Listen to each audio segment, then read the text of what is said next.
We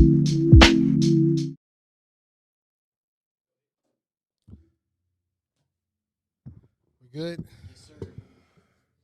Shit. All right. So I'd like to welcome everybody back to the StepBrothers podcast episode. It went away. What episode is this? Come on. Two. It's a new 10.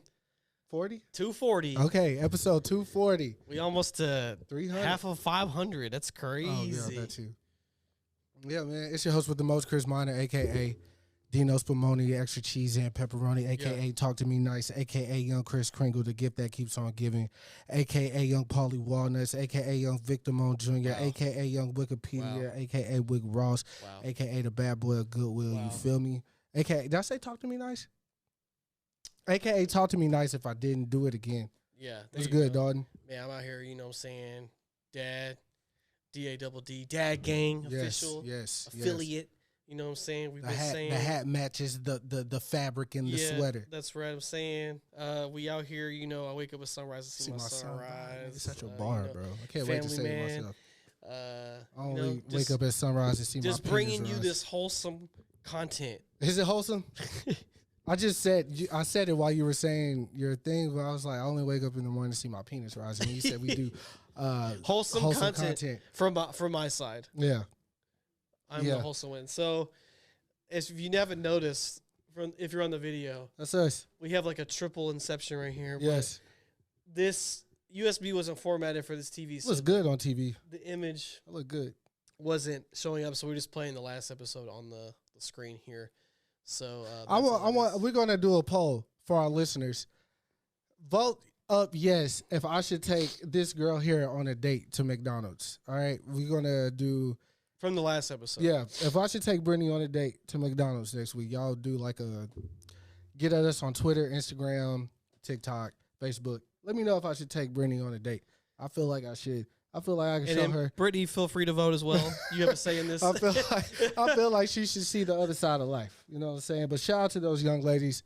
Gave us an eye-opening experience last week. What we were kind of missing in the streets since Dalton is married. Very funny episode. And I am I'm maneuvering in this maze called life, you know, diligently. But yeah, last week's episode was cool. I learned a lot about myself. I'll tell you that much. Anyway, it's a new week, it's a new day. How was your week? Man, kind of rough, man. I've been sick. Yeah. Brandon got me sick finally from daycare. He been getting Shelby all fucking year. Yeah. I've been missing it, and then he finally got me, like really just sinuses and stuff. I think it's like a mixture of, the weather changing plus him being a little sick. I mean, he was really just congested and stuff. But yeah, I've had like a cough, but I've today I felt a lot better though. Just been taking my shit. So if I cough here and there, I apologize. This is part of the shit. I will wipe these mics down afterward. Part of the aesthetic. But, so other than that, and then Shelby goes out of town this weekend. Mommy-daughter trip, right? Yeah, mommy-daughter trip. So she leaves tomorrow afternoon, so I'll be just me and Raiden for the weekend. And then next week's Thanksgiving, so yeah. We will be taking a break next week. So, of course. I don't even know how we were going to. Yeah, everybody will be taking a break next week. Yeah. This is Thanksgiving, family time. So, what are you thankful for this year? Oh, my God. You got to ask, bro. Generic. You got to ask. You're a family man. You want to be safe and wholesome. That's wholesome, nigga. Yeah, I mean, I'm thankful for my family, man. Of course. I'm thankful that my son is, healthy, growing. My wife is thriving. Yeah. She just got braids, so she's she's feeling herself right now. Of course. I'm feeling it. She's looking great. Who did her braids? Dami? Her mother. Oh, nice. Okay. Her mother did it. And just now that I'm healthy, that we're living, that we're both employed, I'm thankful for all those things. Thanks. And we're just keeping it going. And nothing has really, gone awry. Yeah, health wise or anything. So, really that's kind of what it is. Just happy to see him healthy, growing. No major issues with him at all. Yeah. So. I'm thankful for that too. Thankful for your family. Thankful for my family. Thankful for the ability to get up every day. I know a lot of people take that shit for granted because we keep on waking up. But, you know, not to be morbid or anything. Bless you. Bless you. You know, tomorrow is not promised. Yeah. So I am thankful that I made it today. Thankful for the opportunity of tomorrow if I get it. I'm thankful for my friends, all of them, the ones I talk to every day, the ones I talk to once a week, once a month. I'm thankful for y'all, for real. Like, I almost, before all the shenanigans broke this week, I was going to come in here and ask Dalton, like, yo, why do we still pod? Like, why do you still want to pod at this point in your life? Like, because I remember I was talking to someone, I was telling you about him like 2 pods ago, maybe, the guy that was doing community service at my job. Yeah, I asked you about it, yeah. And I was like, yo, I think, you know, my buddy, like, he's recently married. He just had a kid. I was like, yo, it has to fulfill him in some type of way to still, like, want to come do the pod, book the show, come and sit with people, pay to park, all the things we have to do the podcast. Yeah. Like, it has to fulfill him in some way for us to still do it. And that might not always show up in monetization. Yeah, monetarian. But yeah, that was going to be something I wanted to talk about, why we still pod. Because I think it's important. Like, I don't want to lose sight of your vision when you brought this to me. Like, what was your purpose on wanting to pod initially? Yeah. I know you had just moved to Charlotte. You were getting ready to move back, and you were, you know, you probably missed the boy, of course. Why wouldn't you? And you were like, I want to spend as much time as possible with this guy. I guess. I don't know what your motive was. That was not part of it. Okay, well, I thought so. Let me just have that. Let me just think that's what it was. Sure. All right. That's what it was. Just for you. Yep. Who else? You didn't ask nobody else to do it. You asked me? I will say this. There is nobody I would do it with. There you go. Thanks, Dalton. You looked me in my eyes when you said that. That's a little... Yeah, that's how you know it's the real. No, it's real. I felt it. But why do I still do it? Yeah. At this point in your life. Yeah, I mean, I'm sure a lot of people ask that question too. Probably. Especially seeing how many episodes we have. Yeah. And then 240. Like, yeah, we have a lot of episodes. You know, we do it pretty much every week. Yeah. Breaks here and there. Yeah. But we're very consistent. But and then I'm sure there's people out there like, why they keep doing this if you know that we're not doing like 10,000 views per video. Right. I mean, they're not looking at the audio numbers though, but they're looking at the video numbers. Yeah. But I mean, here's the thing: like, everybody needs an outlet, right? Like, and I think this is a great segue to something right after this. But okay. But yeah, everybody needs an outlet, and I think we initially started it, you know, to have like our music debates with all our music friends, right? Like producers and things of that nature. Then we expanded to bringing in artists that we didn't know personally to get to know them personally, you know, on the show, kind of get them past the music stuff, just to kind of chop it up, like as humans. And then everybody's creative process is different, kind of like where they're, because everybody has so many different ideas, and kind of bring those on here. And then we've been expanded even further. You know, we talked to teachers, we talked to authors, chefs,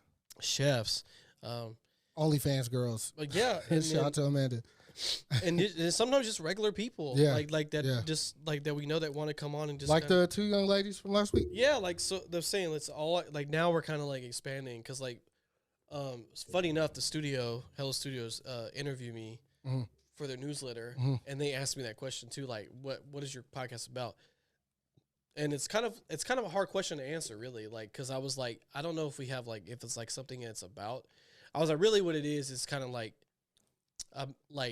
this is like what our real group chat would look like. Yeah, for real. Because like Shelby asked me this all the time. She's like, "What do y'all talk about?" Because she thinks we're in there like talking about girls and stuff. But really, it's like still like this. Yeah, like did y'all hear the album come out? Sports. Like, so it's just shit like that. I just want to shoot the shit. Like, this is kind of the way to like do that. you know, but also like share it, because sometimes, you know, we have some gems or we have some good stuff to talk about. Yeah. Also, just, you know, it's good to have like normal people doing it. Like I'm not like not anything away from like Rory Mal or like Joe Budden or anything, but like just I'm just a normal guy like that has I wasn't married when I started this. Right. Now I am married and have a son. Right. So I've been just a normal guy, and now I'm a normal family man. Like, all through the course of the evolution of you is a good way to. But like just that, you know, you could see like the difference and all that, and then it's still like stuff to talk about. Like, always gonna be something to talk about. Yeah, life is still living, right? And then now it's just even more so. But yeah, it's just kind of like, you know, like just a thing to chop it up, get away for a little bit, you know, just you know, hang out. Really, like, kind of this is like our hangout time, other than like when we, you know, plan stuff. Yeah. But because as a parent, I have to plan things. But planning is cool as an adult. Period. Yeah. Yeah. Planning shit is important. But yeah, I think it kind of ties into like this whole Entre 3000 discourse about this. Before we get to that though, so in thinking about it, I was like, what's my purpose on the podcast? Like, because it started off with me kind of still being in the mix, being a creative. So we were having conversations about that and frequently or whatever. And then it was like, well, I don't really create as much as I used to as far as like my output or whatever. I still work on beats here and there. And I was doing a little bit of fashion stuff for a little while. Yeah. And then like my job and me having an actual like real position, I'm not just like an employee. That kind of was another part of me. Like I felt like I needed to serve, and because it's serving me. Excuse me. And like when we first started, I didn't know how to do a podcast correctly. I just felt like neither of us did. Yeah, I just was like, well, this is what's going on in my life. You know, when I was dating, I would put all our business out there. Come to find out, that's not the best thing to do for when the cameras turn off. It's good for engagement. It is good, but bad for personal life. Yeah, personal life. That's where we had to. That's kind of where I had to figure this shit out. Like, what is personal and what can I share? Because I've always been an open person, and I always wanted to share whatever. Because I feel like people go through shit, and sometimes they don't have someone to turn to that they feel like that'll understand. And a nigga like me, I have been from point A to point W. Yeah. And like everything in between. So I felt like that was kind of my purpose. And then like where we are here now today, I feel like you've always, well, at first you were a little less reserved than you are now. And I feel like I was a loose cannon. You know what I'm saying? And now I feel like I'm super reserved to the point where it's like, you know, I do miss that loose cannon. Just say whatever whatever you want to say, just say it. You deal with the consequences later. But then that came with a lot of like, you know, me double back thinking on myself, like, do you really feel that way? Do you really know what you're talking about? Are you just saying something to say something? Like, I didn't want to be that guy. But then the way we brought everything together, this is sort of like a nod to Wale and a nod to Seinfeld, I guess. This is really a podcast about nothing. Like, we have no objective by the end of this episode. Yeah, it's not. We'll like, even when I have topics, even when Diamond was here, we would spend our week making the topics. We'll come and we try to do that uniform shit. But it's just, I'm not a uniform person in that way. Like, my thoughts. Yeah. I'll give you a perfect example of how my thoughts work. It's going to sound nasty, maybe. I don't know. But I was in the shower before you came to Scoop, and I was listening to an older episode of the Joe Budden podcast. I go back and listen to their back catalog versus their newer stuff.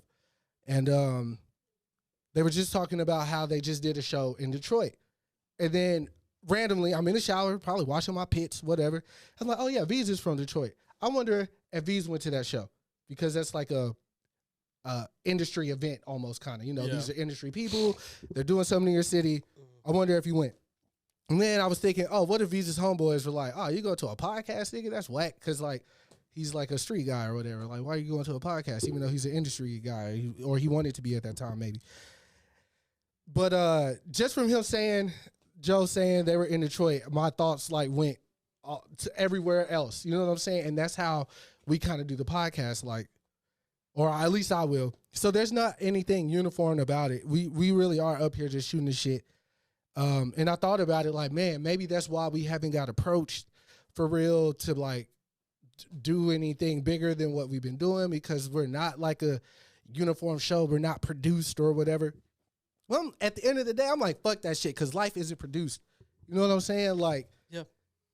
You God just be dropping music notes, and you got to make this fucking melody with it. Like, you know what I'm saying? Like, that's how this shit go. But anyways, like Dalton was segueing into Andre 3000's Flute album. Yeah. Break it down for me, black man. How was you finna do that? I was just gonna say like, because we were talking about like what are we doing now, right? Mm-hmm. Like so, and then I just see all this discourse around him dropping a flute album, right? Instrumental album, right? For the most part, yeah. I mean, I'm sure he's using other instruments, and other stuff like that. But like, why is that an issue? Because I've seen some very interesting like takes about it. Oh yeah, Tev had the best one to me. He said he was speaking as if he was 3000, basically saying, "I hate what y'all niggas did to the genre that I love, so I'm not going to do it anymore. This is my contribution."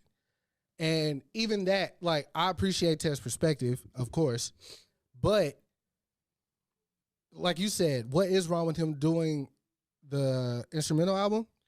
Yeah, because I mean, I think it's the fact that he keeps not shitting, but just keeps saying, "Oh, I'm 40 something years old. He just what say, am I don't have nothing." He said, but someone put the text up of it, right, Mm-hmm. and they circled the part that people keep hovering over, Mm-hmm. and it was he's like, right now for me, I don't have anything to talk about. I'm 48. I'm worried about getting a colonoscopy. Right. Like he's just saying right now, because he'll do a feature or whatever. Yeah. But I don't think he has anything like, because he's like a conceptual guy. Yeah. 100%. Just like we Love Below. So I don't know if he has like a concept in mind that he like life experience. And he's just been enjoying life. I don't know if I agree, but let me play devil's advocate. Okay, as always. So I don't see this as a big deal. I do and I don't. Okay. From a creative perspective, right? Because first and foremost, get your shit off, man. He wants to be. He is Andre 3000. He don't owe nobody shit. He can do whatever the fuck he want to do, nothing, yeah. right? But from a creative standpoint, you can't. In that same GQ interview, he said that he did some drugs, something that made him purr like a panther for like 3 hours, and it was wild or whatever. I'm mixed. It might be a different animal. I'm not 100% sure, but he said something to that effect, right? He was high. Okay. To me, your concept is right there, right? Okay. Because think about it. When you come out of a trip, like look, me for instance, the last time I went on a shroom trip, that was the first time that I had sex on a psychedelic. Like, and I was feeling it, like all of, like I was trying to make. I said the last pod, I was trying to make love. Like in my mind, I am making love right now. I love this woman. I love this moment. We are connected. Yes, we are one. So just imagine if I took all that feeling that I felt, which I still could do. If I could sing, nigga, what? My beats would probably suck because R&B is a different bag than rap. At first, trying to make that shit, but like. If I could sing and I would write these records and I would put, this is exactly what I felt like having sex on shrooms and put it out. What? Like the 70s, the 80s, the 60s, these niggas were on psychedelics, bro. Jimi Hendrix. Andre 3000 portrayed Jimi Hendrix in the film. I'm familiar. So it's like, I feel like that's kind of a cop-out. And here's why I feel like that's a cop-out coming from him. Okay. Technically, if you want to call it what it is, the The Love Below is his first solo album. If you want to call it that. It was just packaged with. Speak about it. If you were alive around that time and you were aware around that time, you know how big that fucking out. Both of them, Speaker Box as well. Both of them were. They won Grammys. Everybody started recycling his Grammy speech where he just went on stage and was like, "Thank you." Hey, y'all was everywhere. Yeah. Hey, I was everywhere. All this shit, right? So you get scared of your shadow type thing. You know what I'm saying? Yeah, like, possibly. People thought it was all, like The Love Below. It's The Love Below. Like, it's a great fucking conceptual album, you know? And he was rapping as an adult then. He wasn't rapping to the kids. Even though Hey Ya was deemed to be a fun, he performed that shit at Nickelodeon. I remember they got slimed and all that shit. But when I was dating Winter, and she broke down what that song meant, because I was just dancing to the words. He's really saying like, "Wow, my parents stuck together. I don't know how they did it because we can't do it today." Yeah. You know what I'm saying? Like, he's speaking about adult things then. Yeah. So it's like, to me, that's kind of a cop out when he says that. Just say, like you said, you know, I want to do this, or make that more prominent than y'all don't want to hear what a 48-year-old got to say. When Nas is 50 years old rapping at the even though Nas is not my first choice, he's still 50 rapping and people still enjoy it. He's nominated for a Grammy. Yeah. So, but like I said, nigga want to play flutes, let him play flutes. This is just what he's on right now. I'm saying, but you can't control what someone like their vibe is right now. So yeah. Maybe he just doesn't want to rap.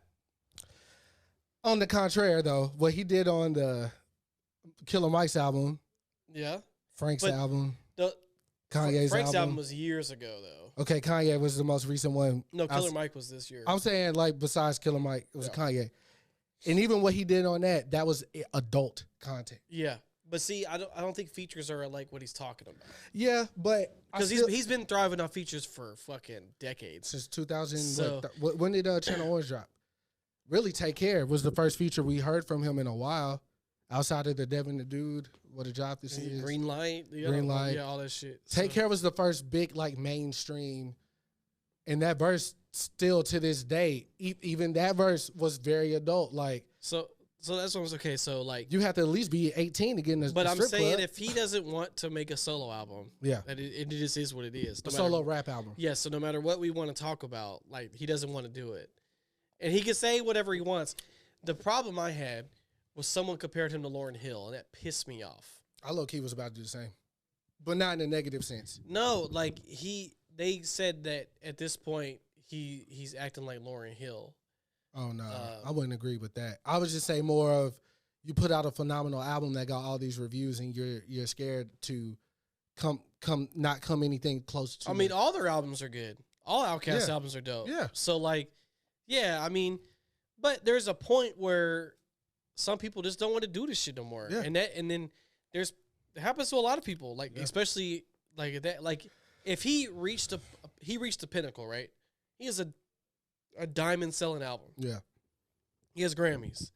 He has all these things. He was able to, like, his kids were still young when Love Below came out. Mm-hmm. He got to enjoy his son's graduation with no fluff, no muss, right? He lived in Dallas for a long time until his son graduated. So, like, he was just out here. Yeah. And I didn't run into him a fucking single time. I thought you said you delivered something too. No, that wasn't me. I think you're talking about, it was someone from Favor, but it wasn't me personally. Oh. Which, that's what I said. I was pissed because I'm like, bro, I've been here and I don't ever get to see this motherfucker, right? So, like, he's been living life, and then, like, whatever it translates to is now he's gonna be making. Well, it's just right now. Yeah. This is not saying he won't do it, right? And he's put out little projects before. He did like a little collab joint with Erykah Badu around the time Drake had dropped Hotline Bling. Yeah. That they dropped on SoundCloud, and then he did like 3 records for his mom when she passed. But yeah, it's the fan in me is like, this is Andre 3000. I don't care if this nigga don't make music again. Like, he has served me. Look, I'm going to listen to this Flute album. Yeah, I'm gonna listen to it 100%. Because I'm curious. I'm curious. Like, where because this might be the result of the trip he was talking about, right? This might be what he heard, like everything, like, but in just music form, right? So I'm interested in what it is going to be, but like, I don't think there should be this big a discourse because people act like he owes us some shit. Yeah. He doesn't owe me nothing. Nah. Niggas want to know shit, but I'm all out. Like, Ho said that shit. Yeah, I mean, meant that shit. I mean, his music is still there. You can listen to it right now. Yeah, I'm sure and still dissect a lot of shit that he was saying. I'm sure y'all have not listened to all of Outkast shit. Cause I'm still stuck on the spotted dopalapa dopalish. I'm still stuck on it. Just that song is so like nothing about the music itself is unorthodox, but the way they approached it is unorthodox. They were different, man. Yeah, 100%. So like, you know, I'm just glad he's happy. I'm glad he's healthy. I'm glad he's here. Yeah, to even be able to speak this. Yeah, do his Flute album because we've lost a lot of legends recently, and that one would definitely that'd be a blow, be a detriment. So let him just do what he wants while he's here, and if he gets that inspiration back. Maybe if this Flute album goes bananas for him, maybe he might. Yeah. He might be like, oh, people really are interested in what I got to. You know what could also be like a factor in all this too? The business. Yeah, itself. Because he got out scot-free. So like. So there was this. The business. This post from the other day saying that Spotify plans to charge for streaming fraud. Yeah, the platform will financially penalize labels or distributors if they pay for listens when it finds that more than 90% of streams on a song are fraudulent. Right? Yeah. So Russ, the rapper or singer, if you like him, if you love him, if you hate him, whatever, he is very informative for independent artists, up and coming artists. He's very. That is one thing I can say about him. Yes. So he quote tweeted that tweet, and he said, "After talking with my lawyer, this is actually a silly rule." That's not going to affect any big artist. Think about it. They're saying you can fake even 85% of your streams, and that's fine. An established artist doesn't need to fake 85%, though. Like I've said, big artists are taking a song that organically is getting, let's say, 800,000 a day and boosting it to 1.2 million a day. That's fair play according to the powers that be. Yeah. Left my ass off. But a new artist is more likely to be fucked for this because let's say they have 1,000 streams and fake 900 of them. Boom. That's not allowed. Crazy. All this is a way for Spotify to free up more money to go to major labels, which Dalton has been an advocate for the fuck Spotify. They're joint. But again, they're anti-artists, bro. They are anti-artists, but they're anti-business. Like, they are. I always said, well, I didn't always say when I made this realization, I said it on the podcast a few episodes ago. They are not a music app. They are a fuck. Because they started with music. Yeah, but they're a media app. They're media, like because they do media. They have audiobooks now, podcasts, even videos on there. Yeah, but it's not like. What did I say last time? I can't remember. It was an episode with Miles and oh no, you're on Spotify's dick though. I know that. Look, because the main reason I made the switch from Apple to Spotify is when I already said this, but when I play a record, let's say I'm playing Prince, "I Will Die for You." It's going to go to Kendrick Lamar. Be all right. I will say no. I can tell you this: their algorithm is better, way better. But you know who? That's why, because they're a tech company. That's why. Oh, you know who has the best algorithm though? Tidal. Yeah. Tidal is the best music streaming app. Yeah. They pay the most. Yeah. They have exclusive content. Their playlists are fucking banging. Yeah. And their algorithm is good. Spotify's algorithm is good. I'm not told that. I'm talking about Spotify, the company. But this is the same. I hate that it had to be like this, but you have to have 7-Eleven across the street from Quick Trip, right? Like, you just have to. Like, that's just the way America is built. Like, they thrive off of the competition. Yeah, so any business thrives. Exactly, right? So even when you break this shit down to shoes, the big three would be Nike, Adidas, and Puma, right? Okay, those are the big three. But then you wouldn't get to wear like these sneakers. These are Lacoste sneakers, right? Like those they don't fall anywhere in the wheelhouse of that. So you title would be a Lacoste. You know what I'm saying? Like if you want to step outside of mainstream consumer, like these are hype beast-esque type situations, then title would be for you. My thing is it's kind of like the Apple and Android joint. Like those are only two like main joints that are They are the only two. Yeah, they are. Because Windows phones don't exist anymore. They don't exist anymore. So you either going to have one or the other.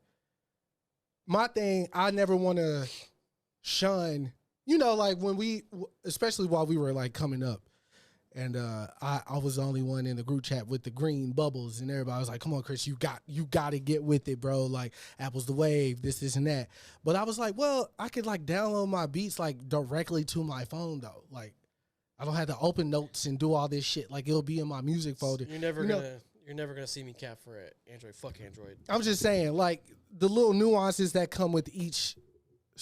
Look, in life, there's pros and cons to everything. Everything.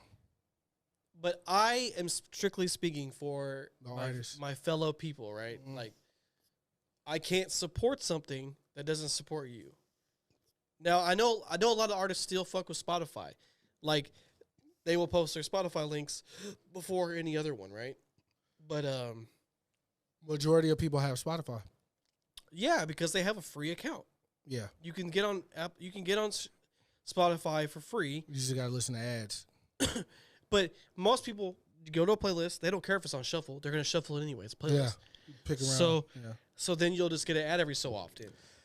Yeah, I'm paying for the family joint. I got. Yeah, we have family Apple Music. Chick I used to talk to, my brother and his wife are all on my Spotify. I'm paying $20 a month for all of us to get free music, whatever, audiobook, all that shit. And I must say, though nobody's paid up, Alex paid me one time. I think the bill that came out twice was about to come out again. You just got to charge out the game, man. Yeah, but anyways, shit happens. But it's just shit like that, man. Yeah. Like, I'm just like. If you want to use, I'm saying if you use them, you use them. I'm saying like they've proven time and time again. They're definitely these niggas is in Sweden or wherever the fuck they are. They don't give a fuck. Yeah, they don't care about that shit. But in the slightest. Well, another instance of the business. You and I went to go see Oppenheimer, which we thoroughly enjoyed. Right? Yes, I did. So. Christopher Nolan is everything you're speaking about as far as the business. Like, he is a pure creator. He wants as many people to have his product in his hands. That's why he left Warner Brothers. Untainted, none of that, right? So, Christopher Nolan was holding like a TED Talk, if you will. It wasn't really a TED Talk, but he was out and about talking about the film, Oppenheimer. And he says, I'm creating a version of Oppenheimer that you could buy and own at home. And put it on your shelf so that no evil streaming service can come and steal it from you. Nolan goes on to say how DVD extras were important in his film education, right? So, like, Dalton is a proprietor of this shit. You go to Dalton's house, he has a bookcase. That's not a bookcase. It's a DVD case. And there's fucking metal cases everywhere. Like, he spends top dollar for his fucking DVDs. I buy box sets, yes. Right? But the lost art of that, streaming is convenient. You can just go home, turn on HBO Max, and watch everything you wanted to watch that, HBO produced and people under their umbrella. But one thing they don't have anymore are the extras, like what went into filming Oppenheimer and how they got the explosion to look. And so he wants to preserve that. He is making a DVD with the extras on there the way that we remember, like Star Wars Episode 1, George Lucas's extras was like 3 fucking hours. Yeah, and it would tell you on the box 3 hours of extras. Right, like, and it shows you everything on filmmaking, like one-on-one. So if you buy a digital copy of a movie, because now how they do it is digital releases before physical, right? And crazy enough, Best Buy is literally eliminating all physical media starting next year. Wow. So they will not have like CDs, DVDs, Blu-rays, anything, right? Crazy. Not even a bargain bin. Yeah. It's all gone. Right. But if you buy a digital copy, for instance, I bought 2 digital copies this year. I bought Ninja Turtles and Spider-Man, Spider-Verse, because I wanted them immediately. All right, I still gotta see that. But they had special features on there. But they are definitely a lot less than they used to be, right? I remember the best example I can give of like the art of like a DVD or Blu-ray was The Incredibles, right? Mm-hmm. I remember getting that, and then when you put the DVD in, like it has like its own like design, you know, the menu comes up the special way, and their special features was it took you into that lava room. Yep. You go through the lava and you go into his computer, and you can literally go through files of all the heroes they talked about in the movie and like see, and it would give you their background, like where they're from, how old they were, and if they're alive or dead. You go through each one, right? Mm-hmm. It was so thorough and like in there, and they had a bunch of other stuff too. And that's definitely something that they have definitely died down on. A lot of the features now are like featurettes. It'll be like, oh, we did this stunt this way, and the video's like 3 minutes. Right. It's not like an hour behind the scenes. People don't even do commentaries anymore. Nope. Like a director would be on there talk about like, okay, so this part I was telling him to do this. I will say though, HBO in particular has like if it's Game of Thrones or if it's Game of Thrones or Succession. Even Power does this. Like they'll talk about the episode after the show. Euphoria does that. Yeah, but Euphoria, but they won't like. Well, this shot because that used to be episodes like bread and butter. Like when they do something that's kind of groundbreaking, they would break down like we had to set up several different shots and blah blah blah. The last show I remember doing that happening was for Breaking Bad, the episode where Gus got his fucking face blew off at the retirement home or whatever. Yeah. Like they talked in detail about Vince Gilligan or whatever. Yeah. Talked about in detail how they set that shot up, how many times it took, the different ways that Gus Fring, his real name escapes me right now, but how many different ways he had to stand and blah blah blah, and like the door actually pops off the hinges, right? Like they're talking about this shit, and that doesn't happen anymore. It is a lost art. So for like young up and comers, they don't really have anything to go off of, but like YouTube, like go to YouTube and watch shit from back in the day. That's like, I'm so thankful that like Rush Hour 2's like outtakes are as popular as they are, because it's a reminder that these things actually used to exist. I miss bloopers, man. You know what I'm saying? So I Christopher Nolan is one of those, like, he compromises where he has to, but he's gonna let it be known, like, I hate that I had to do that. Like, he doesn't he uses all practical effects. Yep. Like, anything special effects is more for like sheen than like the actual like stunt itself. Right. Like Inception's all practical effects. Yep. Interstellar, all practical effects. He's a god in his genre, bro. You can't.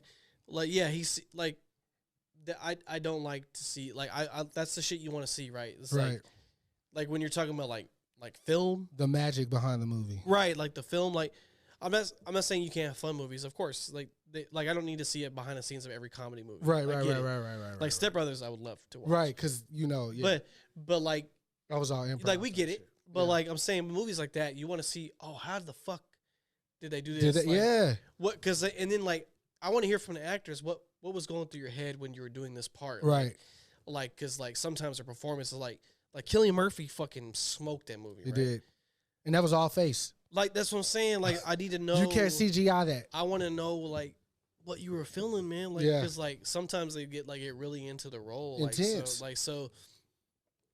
Yeah, that's just art in general. I mean, I used to buy CDs and there'd be a double disc, right? And the second disc was a DVD that would be behind. Like behind his Get Rich or Die Trying when 50 took niggas through his hood and Bang Smurf was there. Bruh, Kill a Season. Yeah, all that shit. I got it. Yeah. Fucking shit. Lost fucking art, bro.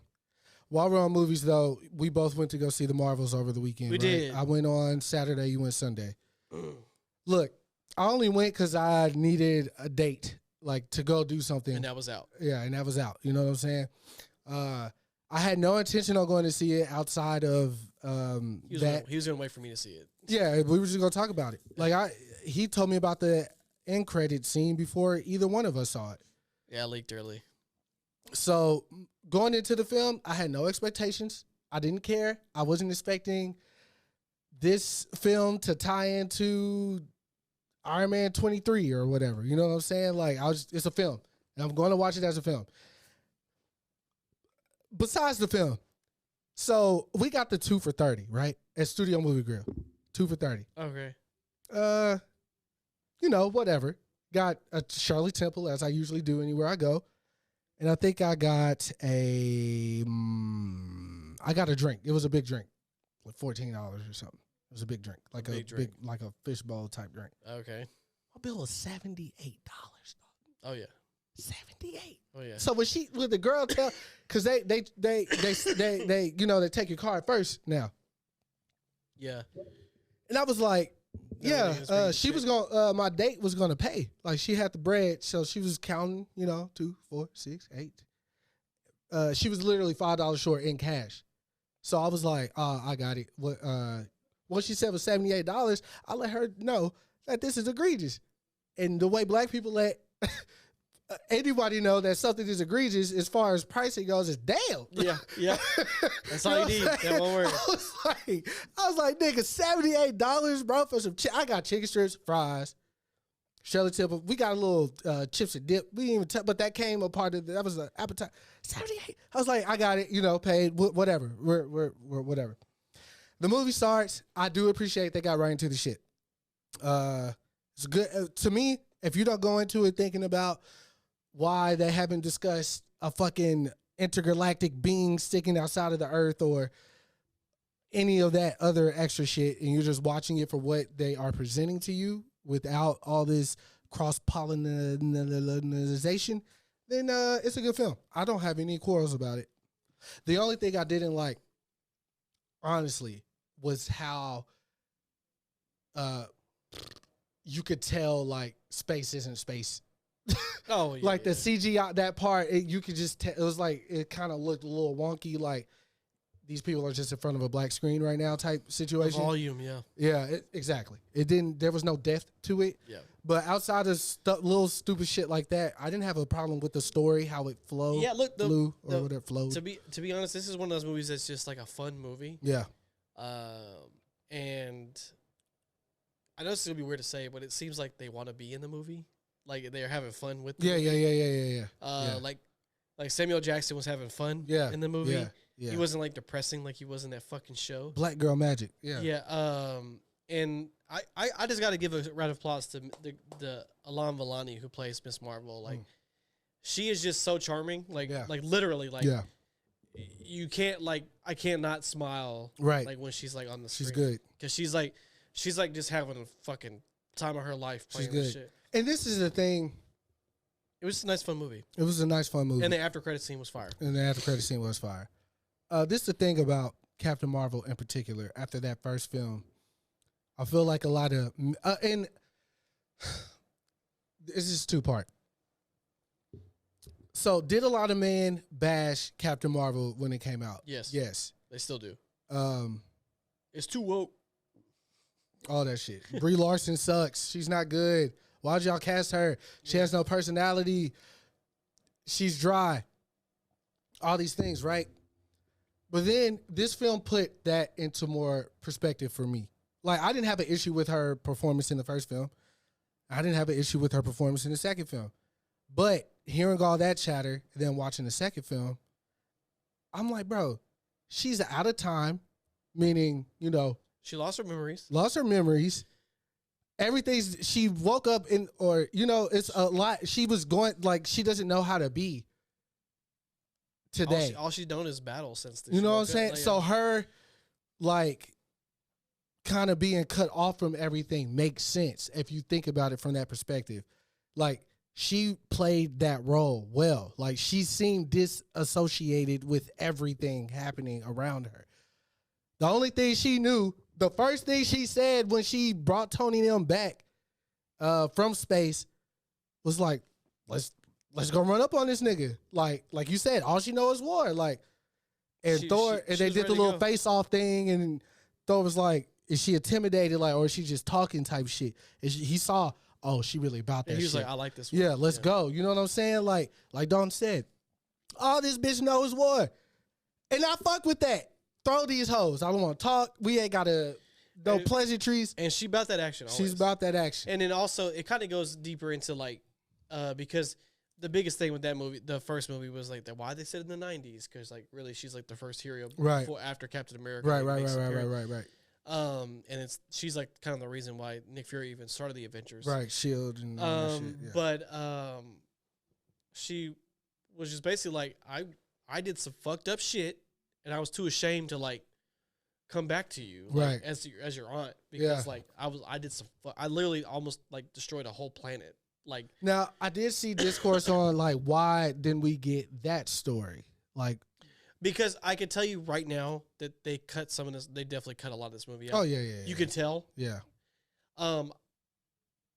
And I'm sure a lot of it's due to what was going on with around the strikes and stuff. All that shit. But either way, like, also if they went to that super dark route, like this movie wouldn't have been as fun though. To be honest, with you. I like that it was just. It got right to it. It didn't waste no time. The part where they're like switching places was super fun. Yeah, the way that was filmed, I love to see that in a DVD extra. And that's Nia DaCosta, so she's a good director. Because even my date was like, "Yo, wow!" Like, like you know what I'm saying? I don't know how. And when they figured out how to use it, they were like, I like the movie. Like, yeah, the way they were going in and out was Here, if just to put a cap on the nerd talk, like from here though, I think we're about to see a really like good transition because the writer strike and the actor strike is over, right? But it actually helped us in a way, right? Because people are worn down by Marvel properties, right? Shows, movies, they don't stop. Right. Like, they're like, Loki was phenomenal. I love it. But you know, people are like hit or miss, right? Like not every movie's been like a fucking banger, right? To me, no, to a lot of people though. But Guardians of the Galaxy was fucking amazing. I didn't see it, so but they dropped some movies where people are like, what are we doing? You know, what are we doing? And then the time has been building, right? So there was supposed to be like an Avengers movie coming up, right? That's definitely going to get pushed back. Plus, we don't know what's going on with the actor or things of that nature. Right. But what's happening next year might be the best thing for Marvel, period. Because they pushed all our movies back except one. So there's only one movie next year, and that's Deadpool 3. And it's supposed to be like a very important movie as far as continuity goes. Yeah. And then I think now they're trying a new format with these shows. Like, so What If Season 2 comes out December 22nd. And they're dropping an episode every single day for 9 days. And that was an interesting concept. And then they're dropping Echo in January all at once. And it's like a 5-episode special. Baganta. So, and then I don't think we have anything until Deadpool, and I don't think there's really any other shows on the docket that they've like really announced. But even if they do, like one movie, super good break until 2025, and they can actually work on the special effects for these movies and like let it dissect and like let you. Then you'll be like, man, there hasn't been a Marvel movie the rest of the year, and then they can hit us again with another banger or whatever. Well, we did get a Marvel bomb today, I guess. They picked who Mr. Fantastic was going to be. Apparently, they have the whole cast, but yeah, they finally dropped. I think they said it's official, but Pedro Pascal signed on to play Mr. Fantastic. He voiced the Mandalorian, right? Or he was the Mandalorian. He's been doing a lot of shit. He's also my shit. Timothy Chalamet. Dune. He's in Dune. No, he's not. I'm thinking about that's Josh Brolin. No, I'm thinking about Javier Bardem. Javier Bardem, yeah. Which he got casted as Galactus. So that's what I was thinking about. That's a great choice. Imagine his voice is a big motherfucker. Yeah. But no, Pedro Pascal's been on a fucking tear. Was the Last of Us, right? Yeah, he's been The Last of Us. Fucking, he did Game of Thrones, Mandalorian. He's been in fucking hella movies. Like he's been fucking smoking shit. Yeah. So, honestly, great fucking choice, really. Like, and then they got the dude from Strange Things to be Mr. Fantastic, Joseph Quinn. Wait, what? Yeah, he's supposed to be Mr. Fantastic. I thought that guy was supposed to be Mr. Fantastic. No, Pedro Pascal is Mr. Fantastic. And who? You said Mr. Fantastic twice. No, oh sorry, Human Torch. Sorry. Okay, and who was playing him? Joseph Quinn. He was in the newest season of Strange Things. He was the leader of that D&D club. Oh, okay. And then I don't know if you've seen The Bear. Yes. So he's playing the thing. The Thing. Okay. And then they got I've always forget her name. I think like Vanessa Kirby is her name. She's playing Invisible Woman, and she was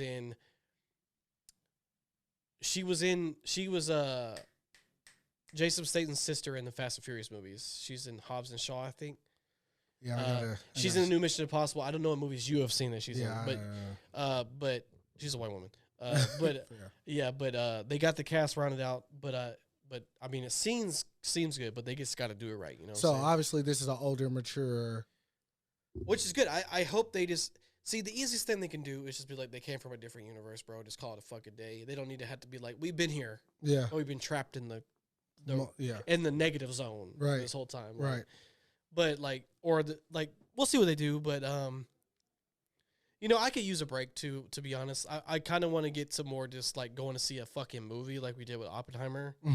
Having moments like that, because like Ninja Turtles, Oppenheimer, like Spider-Man Into the Spider-Verse were like fucking events for me this year, right? Like especially Spider-Man. Like Spider-Man really was like, god damn. Yeah, it was a great film. That shit was good. I watched it on Netflix twice so far. That shit is so fucking good. And it's just part one. Like, so we have another part coming. And, that shit was just so fucking good.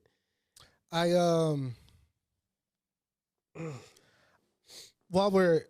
and the Mario movie. Shout out to Mario movie. While we're at a little pause, I want to shout out Smart Brother one time. Oh, yeah. He has a podcast. Yeah. Blue... Ronnie Blue got a podcast called War in the Paint. It's 5 guys sit around and talk about everything that's happening in the NBA this season. I'm sure it's going to carry to each season, obviously. But yeah, it's a sports podcast. They're talking about basketball. I'm not 100% sure who the other gentlemen are he's doing the pod with. Yeah. But I do want to have Rodney on. So I figured it would be dope for us to do a crossover episode one day where we talk sports and music, because that's kind of where we flourish. And Rodney flourishes with music too. Yeah. And I'm sure whoever he's got with him doing the sports probably are into music too. So I feel like that'll be a fun crossover episode for us. We just got to set it up and all that shit. But they did just drop, I want to say episode 3 or 4. I think they're on 3 or 4, if I'm not mistaken. And basketball focus, right? Yeah, basketball focus podcast presented by Already DTX, which is Dallas, Texas. So they got War in the Paint, week 3. So they got 3 episodes out. It's on Spotify, Apple, all that, anywhere you get your podcast. Man. It's basketball sports theme. They got 5.0 rating. So you can't beat that. I gotta War in the Paint. I can't wait to. I need a good basketball episode. Can't just have me and Ryan on here and you're like, me being Kobe lost Bryant. and shit. Yeah, Kobe Bryant. Kobe Bryant.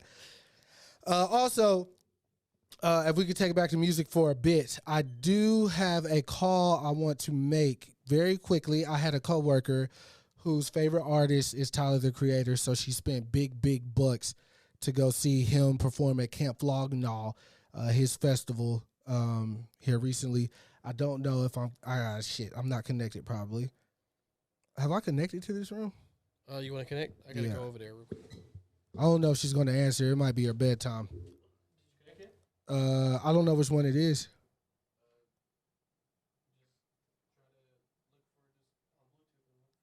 All right, yep, I got it. Yep, in there. So we're going to give young Ariel a call. All right. She gonna answer.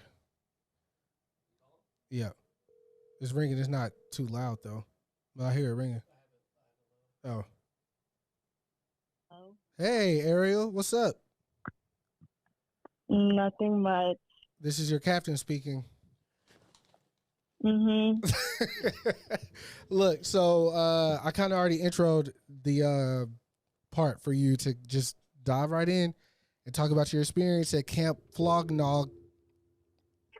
How was my experience? Yeah. Um, it was an experience. I feel like I have postpartum depression. Okay. Oh, wow. Because I feel like I just wanted to experience. I don't know. I like be on TikTok, and I'm be scrolling and seeing other people's experience, and I'm like, dang. But I try not to compare because I try to be a little more optimistic in life. Mm-hmm. But overall, it was a really good. I got there like at 9:30 both days. Got in the beginning of the line both days. It was a lot of lines and a lot of waiting Right. and a lot of spending money. I bet. How much money did you and John spend? If you could put was it thousands or what? It was 1,000 each. God damn! Like for the after y'all bought everything, like being there, it was 1,000 each day. Yeah, being in California, it was 1,000 each. Jesus Christ. Well, okay, I understand that. Okay, so let me rewind a little bit. You were saying you kind of got postpartum because you're seeing other people's experience. What were they experiencing that you didn't do? Like what stopped you from experiencing that? What they Well, experienced? I'm being in the crowd for one, because it's like I've never really been to Well, for one, I wasn't allowed to go to concerts when I was younger. Right. So whenever growing up, I would go to other concerts, but those were like electronic music concerts. Oh, So the EDM and shit. crowd, yeah, the crowd is different there versus like at rap concerts. Because I went to Jambalaya when I was a senior, Mm-hmm. and it was just, I don't know, like people are just different. Okay. So it's just like I don't know. I don't want to put myself in a dangerous situation It's because no, go ahead. I'm sorry.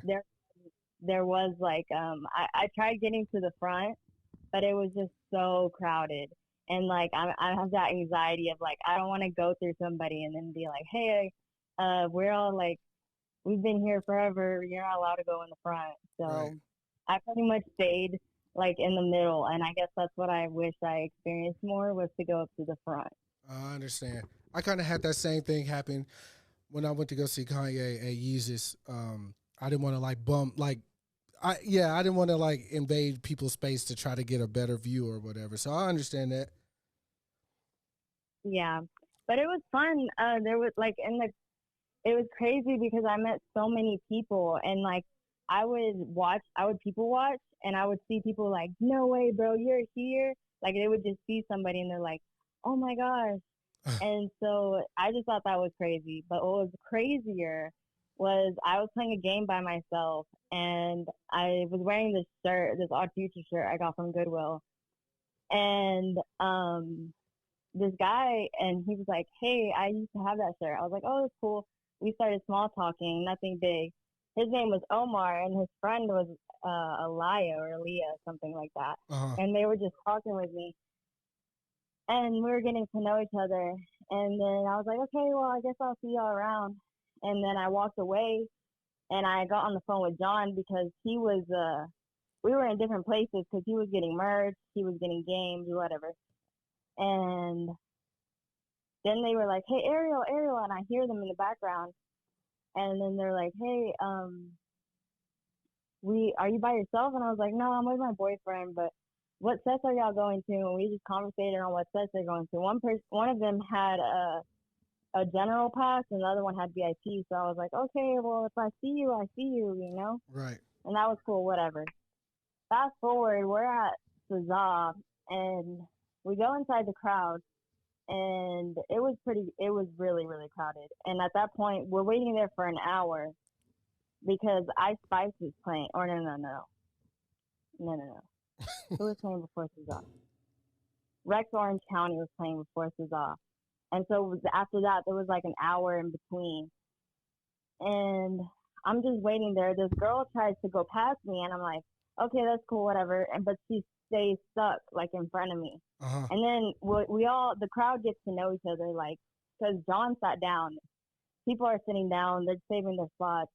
And I'm talking to everybody around me. We're playing games. And then I see the girl in front of me, and she has her camera out. And I guess the man that was with her was like, hey, you want to be a part of our group? I was like, sure, I'll be a part of your group. And then I see the girl, and we're just vibing. And then I tell her, I'm like, hey, you should take a picture of my nails. She looks at me straight, like, in the eye, and she goes, Ariel? And I was like, what? And then she's like, I've met you before. And I was confused because I haven't seen her, like, on a normal day-to-day basis, so I didn't know who she was. Uh-huh. And then she was like, she showed me on her camera, she was scrolling through her photos, and she showed me pictures of my nails. She was like, we met with Omar, and I was like, holy shit. And it was like a full circle, like, moment that I'd never would have thought that I would ever see her again. Uh-huh. But we met in the VIP section, and like probably like, I don't know, 1,000 people. Yeah, that's why I did think you were finna say that, like, the dude who was like, I used to have that shirt, like, donated it at our Goodwill, and like you bought it. Like, I thought that's where you were going with the story. But it was still. Oh no, there were hella people with the same shirt though I had. I was like, oh, okay, I guess it's like a well produced shirt. Right. Who was your favorite performance, and like who did you not really care to see?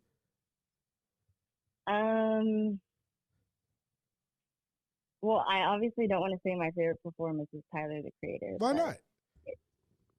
Because it was my favorite, but I feel like that's cliche to say it because this is like.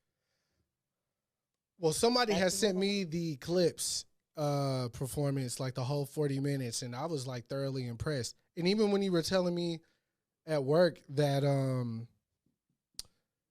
Tyler performed before Kendrick, was kind of like, oh, that's interesting because it's his festival.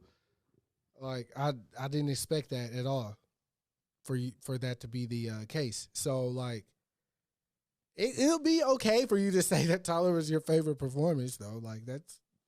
I guess, yeah, he was my favorite, but I didn't get, like, first I was by myself in the crowd because I wanted to was trying to get closer to him.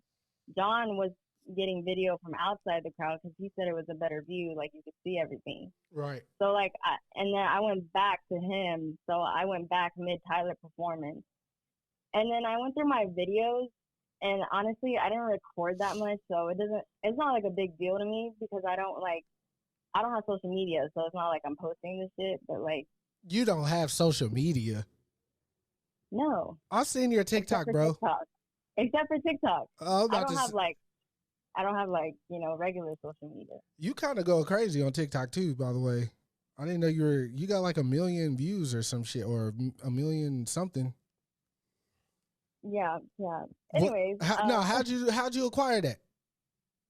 We need to trade notes. I'm trying to get our TikTok. I just started posting. It was where like, you going? It was whenever TikTok, like, I don't know if you remember in YouTube those videos, those ads of TikTok where it was that guy with like a smiley face mask. It was that old. Like, it was like 2018. I don't know. It was like when TikTok first started coming out, and there were weird people on it. And me and my roommate would make fun of them because he was like, you got to join TikTok. It's just like a bunch of weird people. It was basically like we used to make fun of Musically. And so like, it was just like another thing to make fun of. So okay. he was like, you just gotta start posting. And then at that time I had deleted social media, so I was like, I need like an outlet because I used to post on Snapchat a lot, and a lot of people thought I was funny. So like, I guess like I was like, I'll just post what I post on Snapchat, on TikTok. Like, people thought you were funny? Yeah, like I used to have a lot of followers on Snapchat because like they were like, you're so cool, or you're so funny. Like, I don't see that at all. Okay. All right, that's cool. Oh, okay. But anyway, so Tyler was your favorite performance. Was there anybody you were kind of like, I'll walk around during this set? Um, Be honest. Probably Kevin Abstract. Like I thought he was Okay. okay. Yeah, that makes sense. Yeah. I can appreciate that answer. Yeah, it was okay. But my second favorite was AG Club. I don't know if you know them. Yeah, you were no, I don't. Do you know who that is, Dalton? Oh yeah. You do? Mhm. Oh, I've never heard these niggas a day of my life at all. They're pretty good. But I actually was chilling in VIP section, and they have like this couch area, and I was sitting on the grass, and all of a sudden, I see this guy on his bike, and I'm like, why is this guy? Why does he have a bike? Like, we're not allowed to have bikes. And I look closer, and it's one of the guys from AG Club. It's like a 2-guy group, Mm-hmm. but I don't know who it was. Because I just discovered them. I don't know their names personally, Mm-hmm. but it was one of them, and I was like such in shock. I was like 5 feet away from them, and I was like, John, take a video. He took a video for me, but I wanted. I was like, I couldn't. I was like, my brain was like, should I ask if he is, and do I want a photo? But he was like on his way, so I didn't want to bother him. Right. And then I also saw Jasper. Oh, Jasper. Right. Jasper. Mm-hmm, You tell me about Jasper. But I didn't want to bother him either because he had like an entourage. So You also didn't bring me any souvenirs back, right? That is official. I actually did. I'm Okay. cleaning up my room right now, so I did bring you back a souvenir. 2 souvenirs actually. I think one of them you're gonna be like, what the fuck? It's like, okay. Is it something wearable, or is it something I can eat out of or drink out of? Like, what is it? It is technically wearable. Okay, that's interesting. We'll see tomorrow, or are you gonna forget? No, I'll bring it. It's in my purse. Yeah, she'll probably forget. Okay, Ariel. Well, thank you for your brief recap of Camp Flognaw. Is it 10 out of 10? Would you recommend next year or whenever he does it again? Oh yeah, I'm going for sure next year. Like it's something that it's like gonna be like you know how like people do like their family vacations? It's gonna be like that. You said white people do their family vacation. Yeah, you know how like I guess I wouldn't say white. I guess the more privileged or more wealthier people do like they're like, what are we gonna do for this year for our family vacation? Okay, yeah, well, I never had that. Yeah, well, I've been on a couple of family vacations. I don't know if I'm like though, but yeah, but isn't it spaced out? Like I don't know. Like people that are well off, they go every year. Yeah, or every maybe year, even twice. Yeah. Versus like me, it was like every 5 years. I was like looking forward to something. Sometimes you just gotta say fuck it and go. You know, just plan it accordingly and just do it. That's what I would do, personally. You might be broke when you come back, but at least you did it. No thanks. I did for my Charlotte trip. I was broke. Shout out to the people that made sure I was okay though. For sure. Well, all right, Ariel, I'm getting a little drunk and I'm gonna let you go. So I'll see you tomorrow. Are you opening? No, I'm closing. All right. Well, have fun. Don't be late. We'll see. All right, I'll talk to you later. Okay, bye. Bye. She's so like she has no even tone. Yeah, like no emotion, bro. What's that chick everybody like? Drea or Daria? It's Daria. Oh, Daria. Yeah, that's exactly what she's like. Aubrey Plaza. And her mom, Ariel's mom, would come up to the job, and I would like make fun of her to her mom because her mom fucking adores me, obviously. And I was like, yeah, Ariel's like a little loser up here. I gotta show her the ropes. She's like, yeah, I know. Anyways, yeah, I just want to get Ariel. She wants to come do the pod. But this is a little taste of what you'll get on if she comes to do the pod. She was no, because then the goal would be to make her react to something. She'll react, but like it'll still be like she'll start going, and then you'll see her. Down. Yeah, very. That'd quick. be good to see in person though. Yeah. Ariel's dope though. She's her and her boyfriend. They're very cool people. I don't know if I can say this, but he's tied in with like the Asian culture for real. Okay. I think I was explaining the wedding. It was her boyfriend who like hosted her birthday party that I went to after the wedding. Okay, that's where you were. Yeah. And he had all the triads up there. Yeah. Yeah. He Stop about that saying life. that shit. No, for real. I told him to his face. I was like, nigga, I know a nigga that's tapped in when I see one. I'm a tapped in individual myself. So moving right along, I guess we've been going for a little while. I have a lot of things to talk about, so we're going to do a little quick bullets, and we're going to end with today's news. This was today. Snoop Dogg posted, after much consideration and conversation with my family, I've decided to give up smoke. Please respect my privacy at this time. Yeah. Never thought I'd see the day, right? He was a smoke person for weed, the spokesperson for weed. He's giving it up. Part of me feels like there's health involved. Yeah. Because I don't think he was a papers guy. Yeah. Blunts catch up to you. So maybe. I'm hoping everything is okay. But I was talking to Khalil about it on the phone, actually. Oh, boy, yeah. I've never seen someone who smoked that much just quit. So I'm like, I wonder if he's going to go through withdrawals. Are we going to see Technically, he shouldn't, but it might be more of like he's done it for fucking ever 800 years. Will he start to age? What is going to be the effect of him stop smoking? Like, something is going to give. Will he gain weight? Like, what's going to happen? I'm concerned on that aspect. But I respect the decision. Whatever is next for him, I hope he don't pick up, like, drinking or anything. Because when you give up something, you pick up something. That's usually how it goes. Like, if you give up... Yeah, he's picking up family time. Yeah, right. If you give up, like... I told you, wholesome. Yeah, right. If you give up, like, drinking or something for the gym, like, you replace drinking with the gym. Right. Like, I remember a long time ago, Sterling was like, every time you feel like you want to smoke a cigarette, start doing push-ups. And I was like, no, I'm not going to do that. I'm going to smoke a cigarette if I have one. Or I'm going to get some. Like, I'm not going to do, now, maybe, I kind of try to switch, instead of cigarettes, it's masturbation now. So I'll try not to masturbate, and I really didn't need to know that part.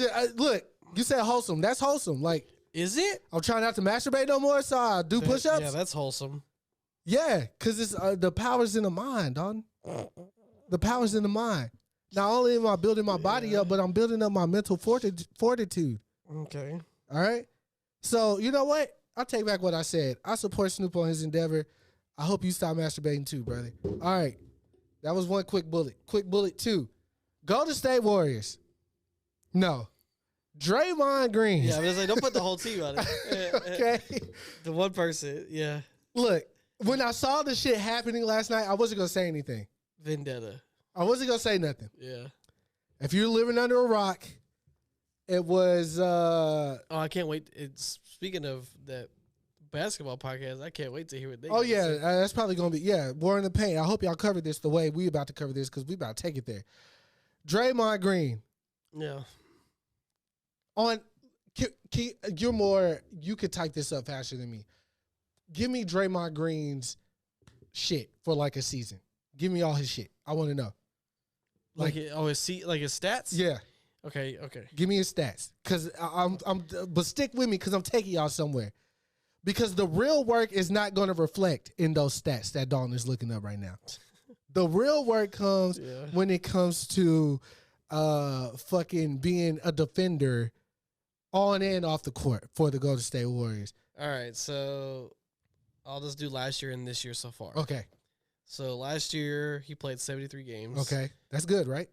Because there's 82, so he missed 9. Okay. I'm sure he was suspended for some of those. Right, probably. He averaged 31.5 minutes per game. Okay.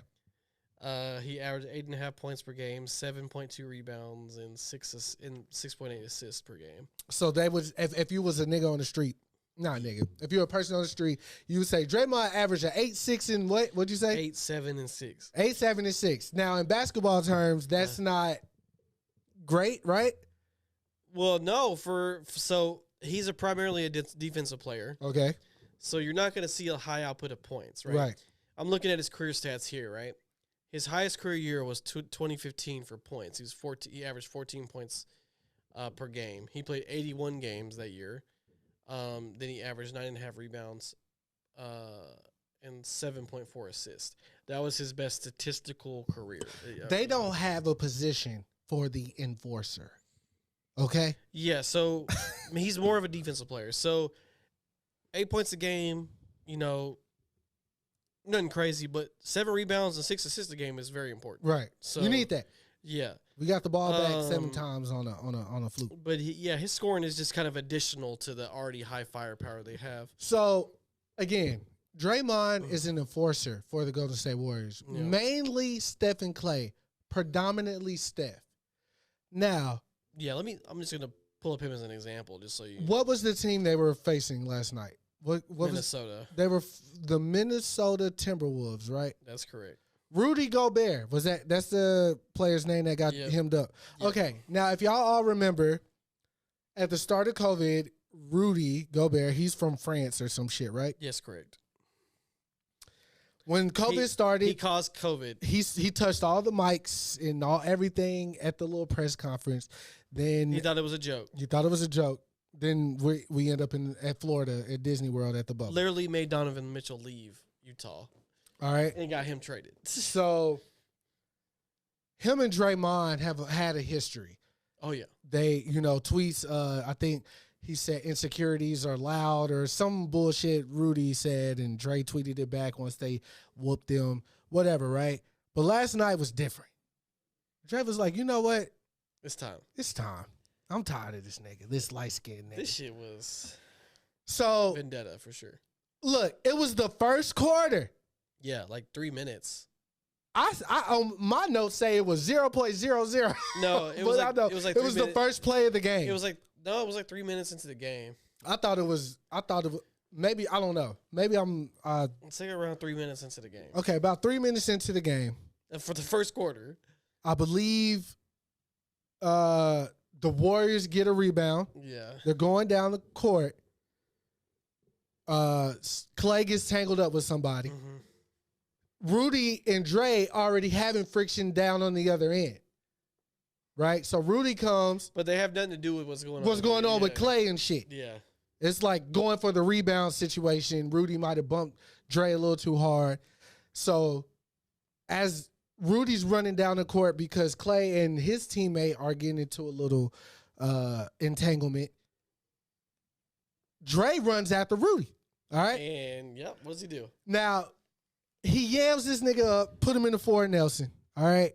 Choking him. Yeah. And he walking him down while choking him, too. Everybody's talking about the baby boy. Right. Everybody brought up the baby boy. Serial had DM'd me personally with some wrestling memes. This guy, let me see what the wrestler's name was. This wrestler is known for choking out his opponents. Yeah. Let me see. The guy actually tweeted like, y'all leave Draymond alone. But Serial had sent it to me because that's what he does in fights. Like, he chokes people out. His name is Samoa Joe. Shit. Okay, yeah. Samoa Joe tweeted, "Let Draymond live." All right. Yeah, because and then this is the picture that he showed. Yeah. I'm gonna pop this up on the screen for on the clip or whatever. So Draymond choked him out. It was a whole thing. Clay got ejected. Dre got ejected. And Rudy got ejected. Yeah.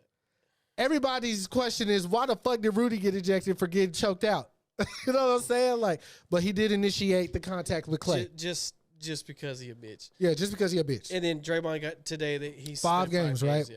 Which I thought it was gonna be more than that. Yeah, it should have been. Everybody's making fun of John Morant at home, like that was because John tweeted the smiley face or whatever, like that wouldn't have been me type shit. Yeah, John Morant. Yeah, Twitter was on fire for that. I'm not gonna hold y'all. Last night was a great night. Somebody took a clip.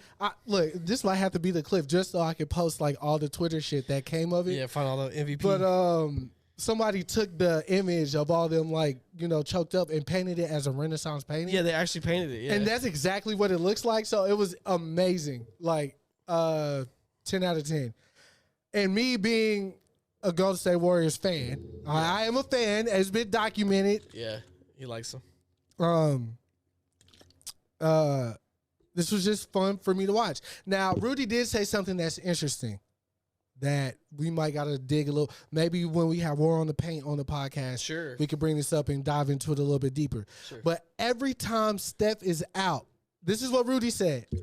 Every time Steph out of the game, Dre does something to get thrown out of the game because he wants to only play with his guy.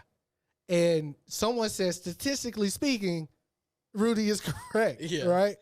I don't know how accurate that is. That's something for War on the Paint. Maybe I'll hit them up and ask them to do the research on that, and we could bring that back up later. But that is an interesting take. Like, that is very interesting. Somebody also said like, Dre putting it out there. Don't mess with these two light skinned niggas. Imagine if that was Steph. Like, he would have committed a murder. Yeah, somebody did something. Look, and I believe that nigga. So okay, so I told you I was going to give you comparable. Like I told you I was going to tell you Steph's stats compared to right. Oh yeah, I know. Just because he's the scorer, right? Yeah. So this is what a scorer's stat line looks like, right? Okay. Especially like an all-star of a team, right? So last year, Steph's been in the league for a while. Right. But last year he averaged 34.7 minutes per game, 29.4 points a game, 6 rebounds, 6 assists. So that's definitely like an all-star stat line. And he had a pretty good year last year, actually, because 2015 he had 30 points per game, 5 rebounds, 6 assists. They won last year. They won the chip last year, right? Yeah. No, last year Denver won. Oh, the year before last. Wait, what? Yeah. Denver won last year. Wait, what? Hold up. Nikola Jokic won the Finals MVP. Oh, so the year before that was Golden State. Yes, correct. Wow, that's crazy. Because I felt like I just watched that. Wow. Time, bro. Where's it going? You got it like 13 times during this pod. Yeah, but I can't have to check the time, remember? Because I felt like we were going for like 9 hours. In that if I was like at this point that I'm at right now, that podcast would have went a little bit different. Yeah, this is where y'all talking right now. I know. Y'all doing it. I know. But this pod, I would have shot. You should have asked her on a date right there. I would have shot at both of them, to be honest. I felt like I was a little bit more shy because of our history, so I probably wouldn't have done that. I would have said something, but Brittany, I feel like I could break her. I said that loud, right? Say that loud. I'm gonna break her down to like go on a date with you. Yeah, of course. That's what I meant. Yeah. I got the Thriller outfit. Anything else on the Draymond you want to talk about? Nah, Draymond. Hey, look. Hilarious. At the end of the day, Draymond's a real nigga. You know what I'm saying? He's a real nigga. And he gave a quote today. He's like, "No one's gonna tell me how to be me." So and that's for damn sure. That's for goddamn sure. A name blacker today, you got that with Draymond Green. You heard Dave Chappelle, name. I can't wait for his podcast, to tell you the truth. Oh, my goodness. He's going to go on a fucking, oh, shit. Okay, so Thursday Night Football descended. Ravens won 34-20. So Joe Burrow never came back in the game. Okay, so my last little tidbit before the big one. Drake is returning Friday, which will be, the Friday before the podcast drops. Drake is returning. November 17th.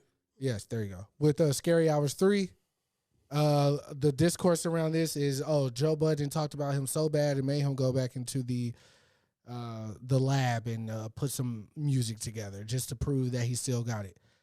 On the contrary, derriere, I feel like Drake is just that nigga and he wants to let it be. Let me put an exclamation on the run that I've been on. And I feel like he does that a lot. Like, he'll come after an album comes out and he'll flood with more music and put exclamations on every album that he drops. He even dropped the video for First Person Shooter with him and J. Cole, which was an extravagant video. But to me, I feel like, I was telling Don on the way here, the video looks like something that the Lyrical Lemonade people would have done. I could tell the budget is definitely a little bit more there, but I don't think that Cole Bennett couldn't. I think that's his name, right? Cole something, right? Beats me, bro. It's a white boy. Is it Cole Bennett? What's Chance the Rapper's last name? I think his last name Bennett too. But Cole Bennett is a white boy who does Lyrical Lemonade. Right, I know you talk about. he drops videos. His videos are reminiscent of, at least to me, the video that Drake and J. Cole just dropped. And I kind of felt like, well, they stole that nigga whole fucking flow, word for word, bar for bar. But everybody went crazy for the video. They were like, oh, this is the greatest video ever. All this and that and blah, blah, blah. All the references. It was a dope video. I enjoyed the video. Yeah. One thing that I kept forgetting to say about For All the Dogs, particularly that record, and my feelings about the album prior, is that listening to it more, I do enjoy it more. Okay. I do want to get you more. Right. It's not forcefully. I did not force myself to like it. It was just like, let me listen to this again and kind of like, you know, without knowing I have to do a podcast in a few or the following week or whatever.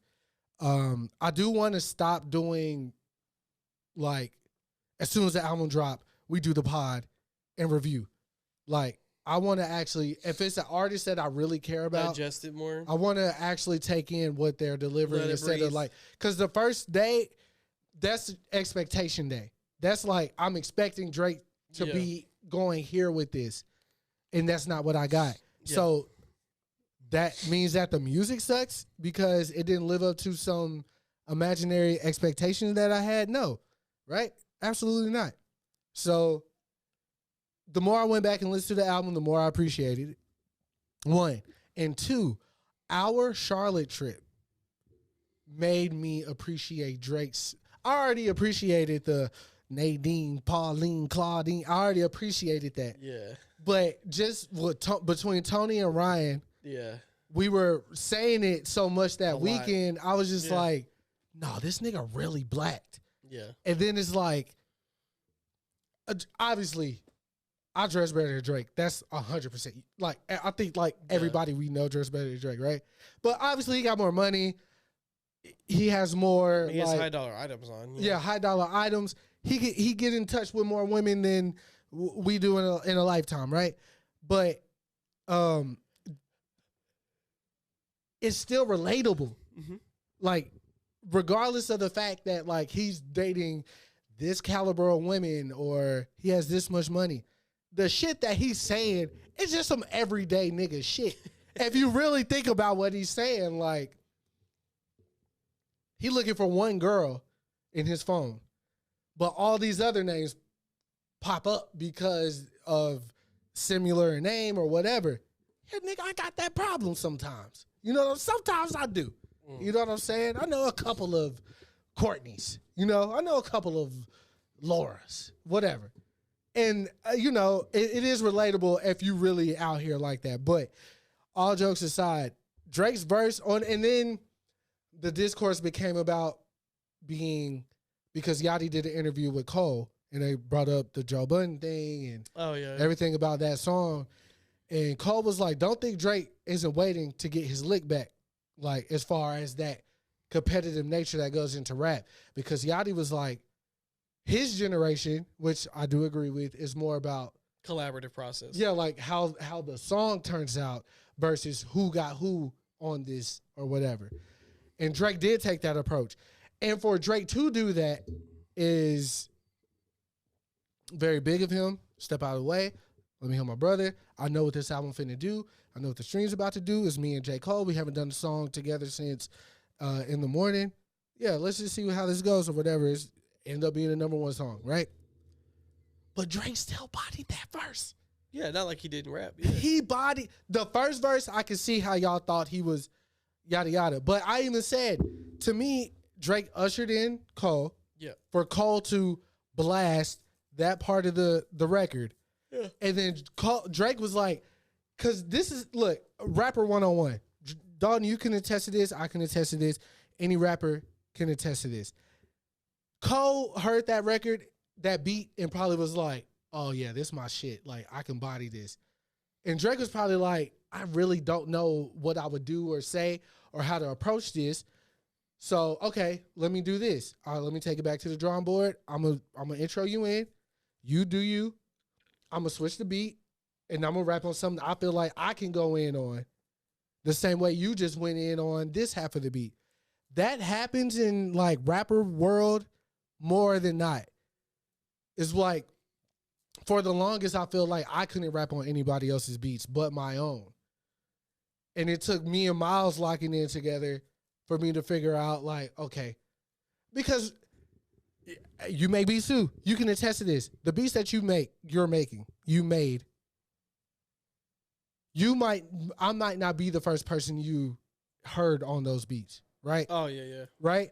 You would probably think just Hoopla. Let's just say, oh, Brandon will body this.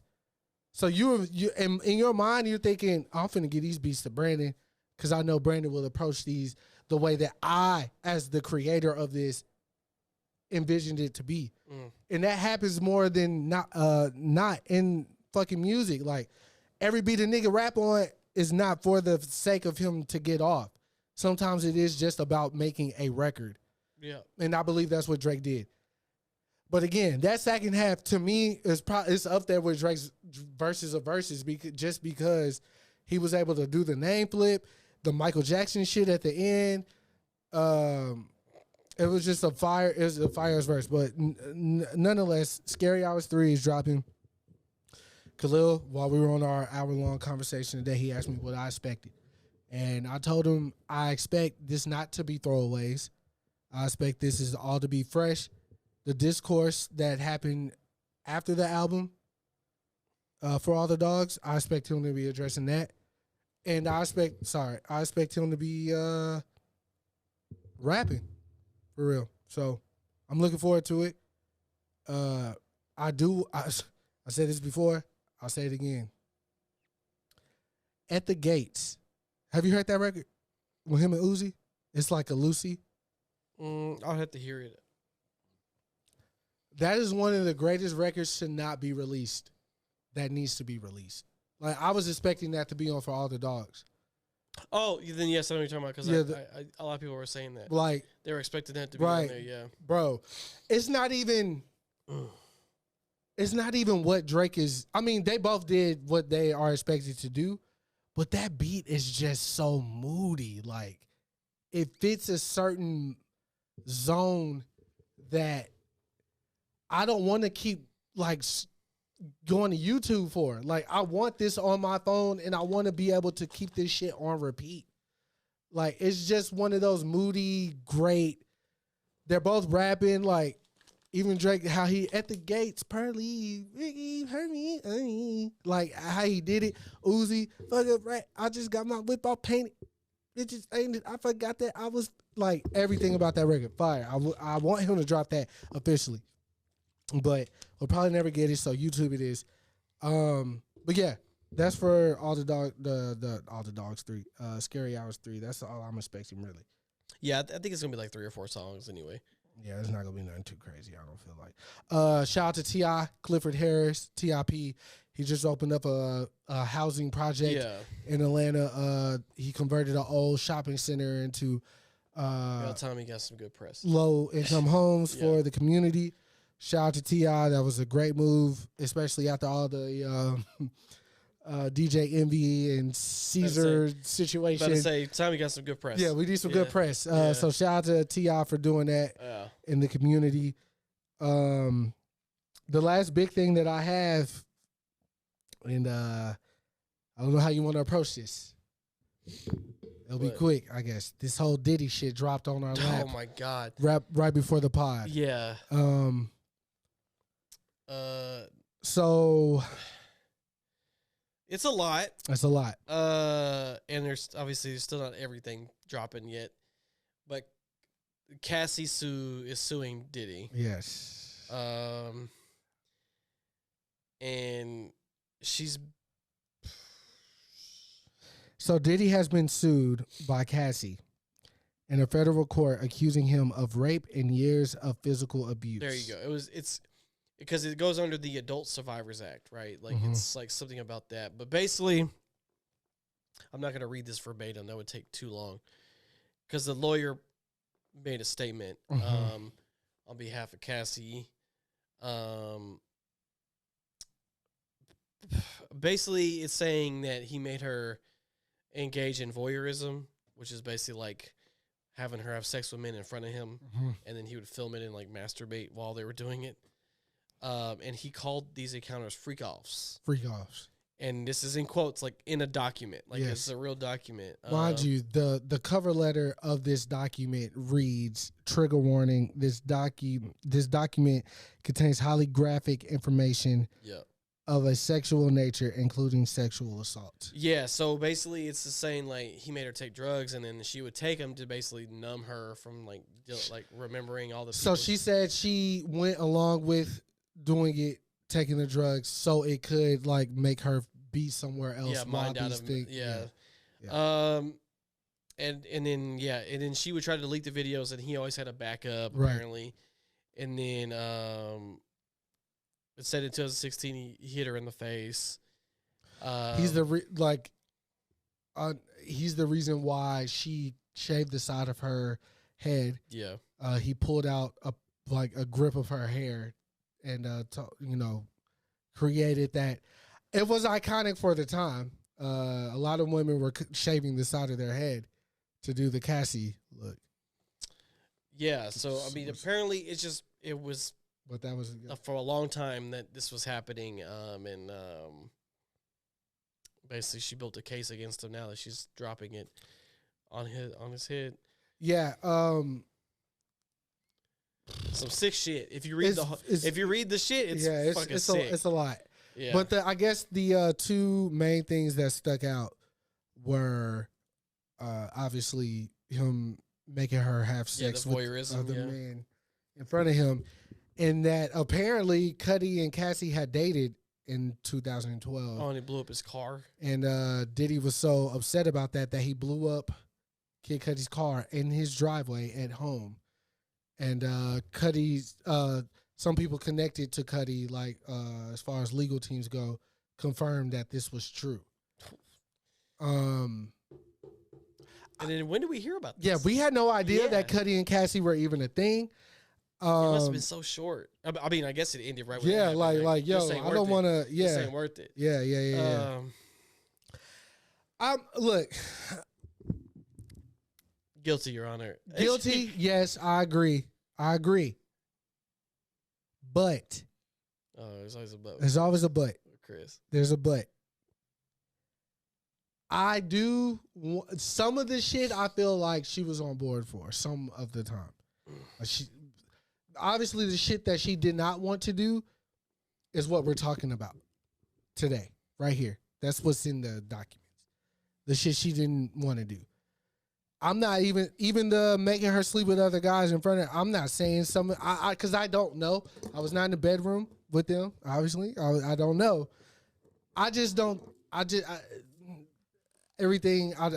know. I don't know.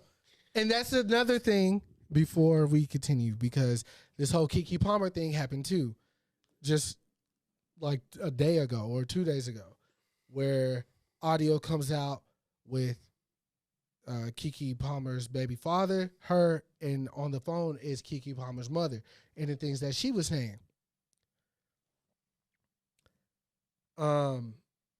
Even in that, I'm kind of like, well, Keke Palmer admitted to putting her hands on him. And she apologized and saying hurtful things. But all she said in the audio, because I listened to it, with the dude and his tag is rolling through the whole video. Yeah. Whatever his name was. She had all he did was verbally abuse her, which is deemed assault. But she admitted to physically harming him in this video. I'm not saying Keke right, and I'm not saying homeboy is right. The only person that's not right is the mom. Yeah, didn't she say, I was like, I'll shoot your ass or something? She said, Usher's gay. Everybody knows that. All this shit. And then, just scrolling through the comments with her mom, or everybody is defending her mom. And I'm like, I don't want my mom to be that involved in my relationship, for one. And she was like, yeah, baby. She said something to the effect of you said something about Keke being a child star maybe your ass should have been a child star because we up 30 million right now. Wait, what? What? Because and then her mom came out and said, I didn't mean to throw Usher under the bus and drag him in this and blah, blah, blah. I just hate to be so quick to judge like anything off the rip. It's tough. It's very tough. Because information is so readily available. So we jump to whatever. Like you'll go to like a bullshit account, right? Right. And just go off what they say. You'll be like, this happened. Like they showed up. That's why I'm glad. The one thing that it improved on Twitter that is improved is that the notes, the community notes. Because if someone tried to post a picture of Rihanna saying she was pregnant again, but they're like, this picture's from 2022. Right. Yeah. Right, so like you have shit like that. So like because people like literally will just run with that dry lie all over that bitch. And I hate that we care. I mean, or they'll frame the article so you click on it. Yeah. And then in the article they're like, this happened to not be true, but they started with the falsified information. Right. And it's just, it's tough. The biggest lesson for me to not jump on just immediately. Usually the person who gets to the press first is the person who has most to gain from said person getting. But Jesse Smollett should have been. Yeah, that should have been like. That shit was crazy. But it's just like, so that's a great example. Or like the whole R. Kelly thing. We knew this shit was true. We didn't need all the shit. Yeah. Like that's why this Diddy shit is not like, I'm not like, yo, this motherfucker been doing weird shit for a very long time. Look, I believe that he's into some wild shit. No, for sure. I just don't know if he coerced people. I mean, but you gotta think of age as this factor, right? Because Cassie was very young. She is young. She was younger. Yes. But that could also be called a type of manipulation. I agree. Look, I'm signing you to $2 million, and then you're like, but I also want to date you. Conflict of interest, right there. And you're like, oh, this is great. But if you're 18, I want to be a singer. Yeah, Diddy can make it happen. You know what I'm saying? There are ways to like. That's possible. Now, sure, she could have been like, yeah, we could date. Let's have sex. Yeah. But then the other shit comes into it. Yeah. And it might be like, oh, this might be just like a one time. Like, it could have started that way, but then it was like getting to a part where it's like, this is getting crazy. And then you hit me. Yeah. Not once, but a couple times. But this is going on for years. Imagine the abuse and all that is way more. This shit's slippery slope. I mean, but I'm saying there's too much working against him. Yeah. Now what I asked Chris in the car, I was like, what's gonna happen to Diddy? Right. Because the problem with this is, as we've seen with Donald Trump and other people that do wild shit, money will make this shit just go away. Yeah. Because I mean, we got Deshaun Watson still playing in the league with the highest guaranteed contract in the league. Well, he got injured recently, right? But he still get that money no matter what he does. I'm just saying he's not playing.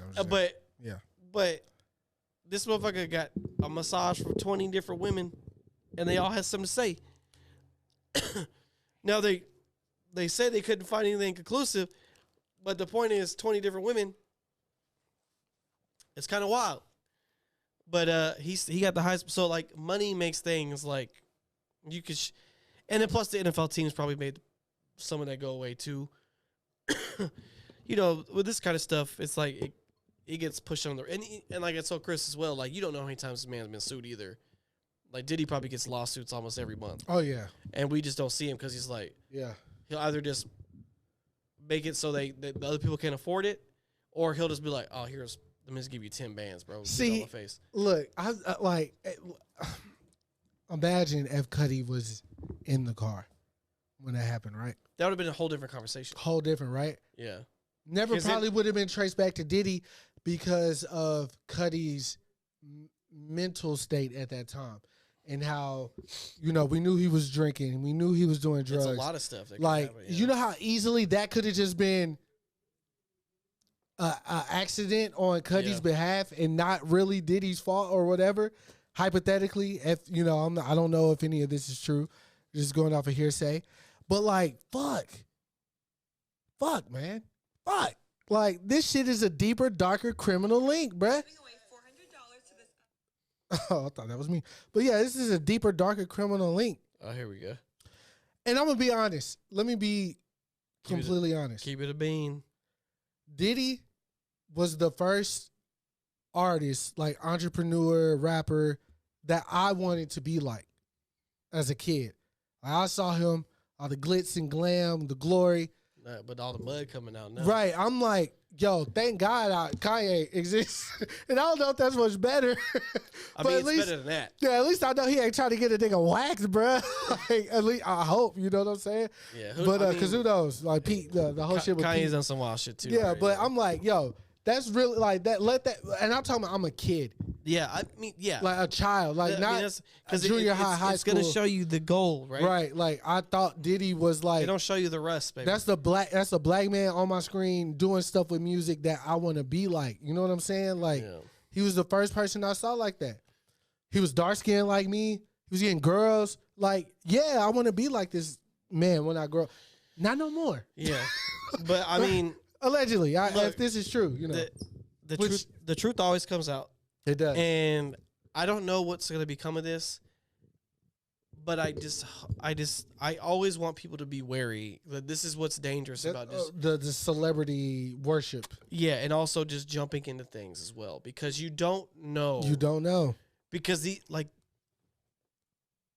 people we've seen it time and time again. Rich people are weird, bro.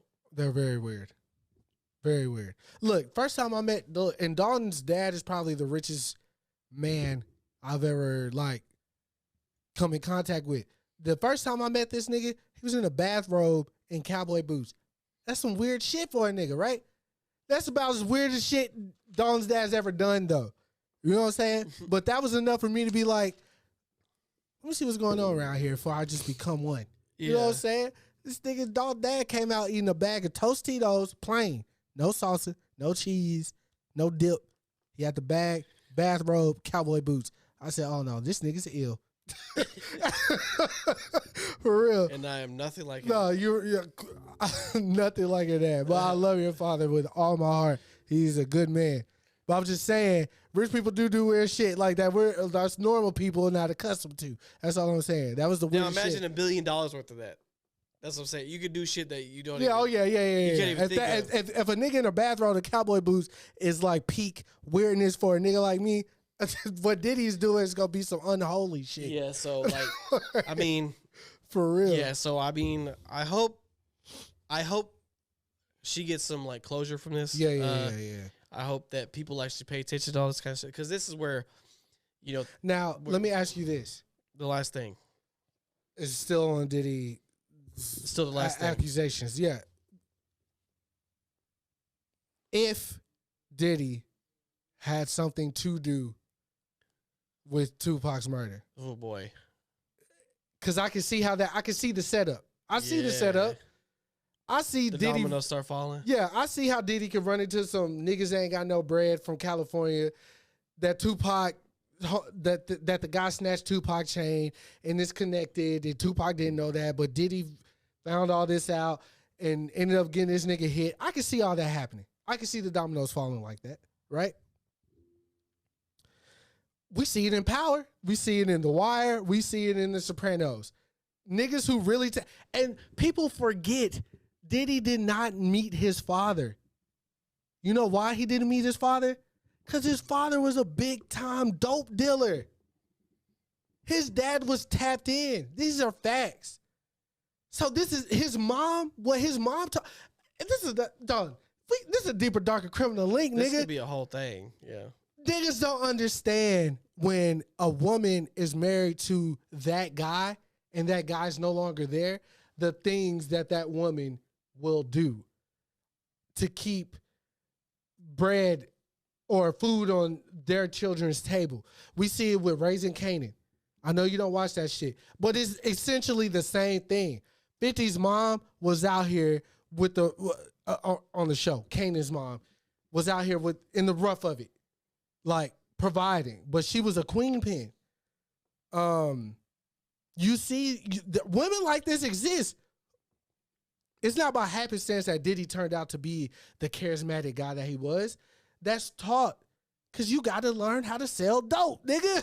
Like this shit deep. This deep, right? Yeah. But to get back to what I was saying, if it comes out that Diddy actually did have something to do with Tupac's murder, what does that do? Oh, that's a whole different ball game. I don't know. That one, I don't know if you can't recover from. But more than Pac, because ultimately nobody's gonna say this. And to all my Tupac enthusiasts, I'm sorry, but this is just all the history knowledge that we got from this situation. Yeah. Tupac essentially brought that to his doorstep. I don't know how many motherfuckers gonna say that. I don't. Okay. He brought that to his doorstep. Okay. That night, or the events that led up to him getting murdered by who he got murdered by. If homie didn't snatch his chain and Tupac didn't feel that in him to retaliate, he might still be here. Because Diddy wouldn't have to if Diddy did it, allegedly. He wouldn't have that play. Look. Right? But more so than that, if Diddy is connected to Biggie's murder, oh my God. Allegedly. Oh my God. Oh my God. New York might erupt. Oh my God. Yeah. If Diddy is, but if anybody is the evil boogie henchman of the music industry, yeah, niggas like to blame the white man, but that's all money. We don't give a fuck about money. We have a whole nigga that has taken lives that's just dancing and making y'all bop and drinking vodka every fucking weekend. This is gonna be some monumental shit, nigga. Jesus might come back. That might be the one. If it come down to the, come on, man. Everybody talking about Pac, but Biggie is who I'm more concerned about because I'm more of a Biggie guy. If it come down, But that would just be nuts. it's in the realm of possibility, though. No, all this is a possibility. Yeah. It's in the realm of possibility. And then all it takes is one domino to fall, and the rest, because the truth will reveal itself. Fuck. If Tupac has been bishop at this whole time, I mean, if Diddy has been bishop this whole time Man. and hugged fucking Biggie's mom at the funeral, bruh. Oh my God. Oh my God. This is all alleged, but oh my God. Yeah, we ain't never gonna see that man again. They gonna throw that nigga in Pelican But Bay. we'll see what happens. I hope Cassie gets justice though, to bring this back full Yeah. circle. If she really did go through what she claims to have gone through, I hope she gets justice. And I hope Diddy finds healing, man. Reassurance, self-awareness, all that shit. Like, but you only get that type of shit with time. And you only get time behind bars. So, isolation. We'll see. We'll see. But Let's end with our weekly dad gang. yeah, before we go, as usual, we got a 50% discount at dadgang.co. I wear the hats every episode. They just dropped a new leather cap. Oh, that shit fire too. It's I all want black. it. It's all black. The Leather. front panels leather The back is trucker. with the trucker. Come on, bro. So they drop heat. They drop And they're heat. good. They're good quality. Great You get quality. 50% off. And then the code is Dalton DALTON 42453. Gets you 15% off. My wife mentioned that they have a sale going on right now. Yeah, it's 15% off. 21% off. Yeah. 21. But I think I want someone to try this. Uh-huh. But I think they discounted everything in the store by 21%. I think Mhm. the code will still work. Yeah. So let's try it. So you might get an extra discount this week for Black Friday with Dalton, DALTON 42453. But it helps the show out, throw a couple of hats in there and get a discount on your boy. Shout out to Justin for buying a hat last time. Shout out to Justin. California Justin. Yeah, he got the hat in 2 days. Yes, sir. So we out here doing things. We'll we'll be off next week for Thanksgiving, so y'all have a happy holiday. We'll see you That's afterward. a fact. We'll be ready for the last month of the year after that. So This is gonna be a doozy. I'm gonna try to have a guest for lined up for us on the return. alrighty. Yes, sir. I ain't got nothing else, man. You know what I'm saying? Piece of chicken grease. We out this bitch. I'm pretty fucked up. Got to go to work in the morning, but one love.